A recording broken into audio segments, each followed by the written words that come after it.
Alright, this episode I'm going to show you how to automate all of your processes here. We'll automate our power so you don't have to touch a thing and you'll automatically get the coal sent to the power. And we're going to automate our refining process as well, so you don't have to manually toss coal into the furnaces and such. First up, we're going to start with the power. Now what you're going to want to build is to build a bunch of these belts here. And you're going to want to build some of these inserters as well. You can use the burner inserters. They use up slightly less energy, and they will fuel off the coal itself. You might want to do this, or you can just build the regular inserters, and these require power. Going to move that out of the way, because we're going to replace this. Oh, let's actually get this connected. Totally efficient. We're going to move this chest out of the way, because we're going to place these transporter belts on. And these will carry the coal away from the miner. In fact, I might just adjust this a little bit. What you want to do is have the line go next to these boilers, but not exactly next to it. You want to leave one space.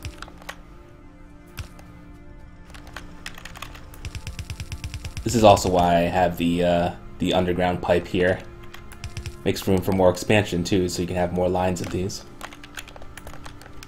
You want to place the inserters so that the line is where it's grabbing from and the arrow is where it's bringing the stuff to. These will pick the coal up and they'll put it into the furnace for you. All they require is some power. Look at that, isn't that nice? They just lift it up into the furnace for you, so you never have to come back here ever again.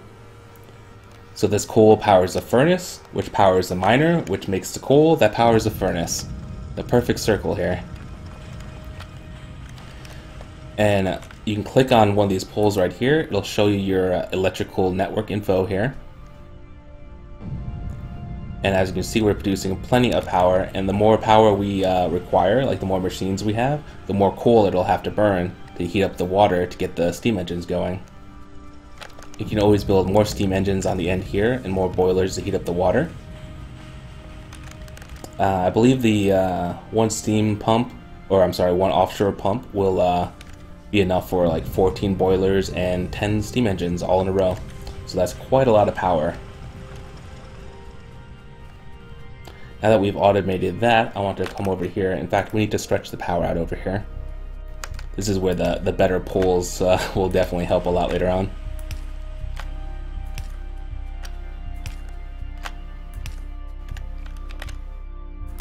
Next thing we want to automate is our iron, because iron is really the most important. It's way more important than stone and copper.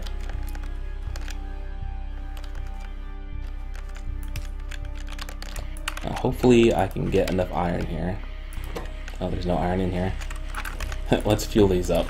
And I'll check back in a little bit. Alright, this is not a necessary step, but I found it helped me get some iron plates faster. I took one of the miners that was mining coal, and I made another furnace. I set up another pair here, and I added 2 inserters for each of these furnaces here, and they each go into this chest here. So now I just click the chest and I get all the iron plates from both of them. And this was just to speed things up a bit. Now what we want to do is build some more electric mining drills. Oh, there we go, 2. Let's take down this whole construction here.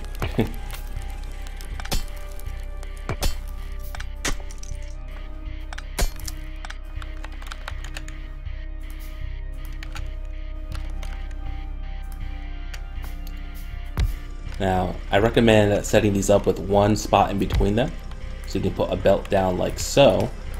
It'll grab much of the iron right there. And I'm actually going to refine a bit more iron, so we'll make this simple for now. And in a little bit I'll show you how to connect the coal as well, so that you can refine and get this metal automatically. First off, we're just going to have a very simple setup here. Alright, let's set up some iron plate automation here. Now I need to stretch the electrical cabling here. Send my network down here to this coal. And I guess we'll stretch it all the way over here. Might as well. We'll get an electric mining drill. Now you'll notice the radius of the mining drill actually stretches one out away from the mining drill, so that's nice to know. So it'll grab all of this coal as well, eventually. I think it goes one by one, so it'll grab this one, then this one, then this one, then this one, so on and so on. Of course, we're going to need to stretch up conveyor belt. And we're going to need to stretch out this conveyor belt as well. And I might need even more iron. Good thing is after this, we'll be getting plenty of iron. Now, this is the tricky part right here. You want to actually have these go together like so, and then you have them go into a different direction. And now, you have iron on one side of the belt and coal on the other side of the belt. This is important because this lets you put everything on just a single belt. In fact, I'm probably going to want to tear these down.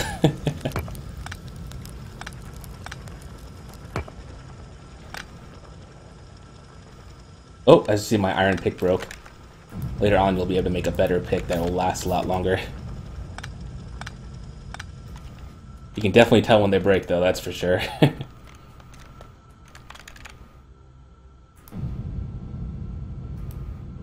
Make some more of these belts. Oh, that's actually my last belt that I used there. Stretch this out a little bit more. And let me see. You want to put furnaces one away, like so. Then you want to put inserters like this. So they can now, not only will they grab the iron ore, the iron ore off the belt, they'll grab the coal as well. So they'll automatically fuel themselves. Of course, we need to provide power to them as well. Let's stretch the power out here.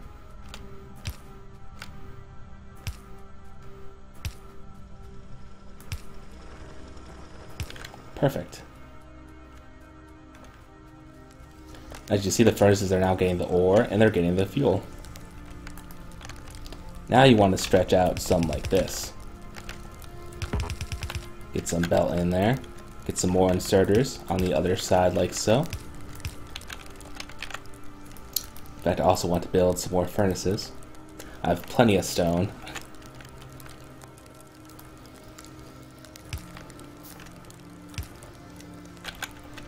There we go, now we're automatically making iron plates. And this will go on like this pretty much forever. Oh, looks like we need a little bit more power here. You'll find the power can be not difficult, but a little bit of a pain to manage with these smaller poles, but you'll have access to better ones soon.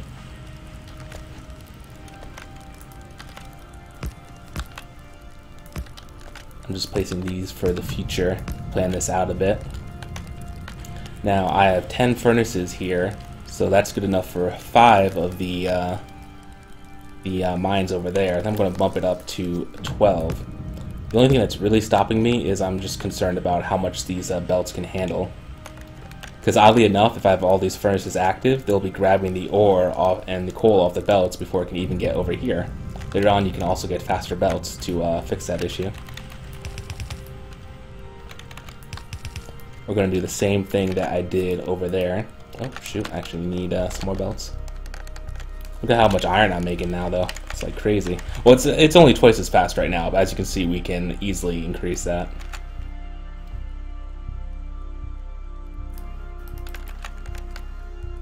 Yep, that might take a second.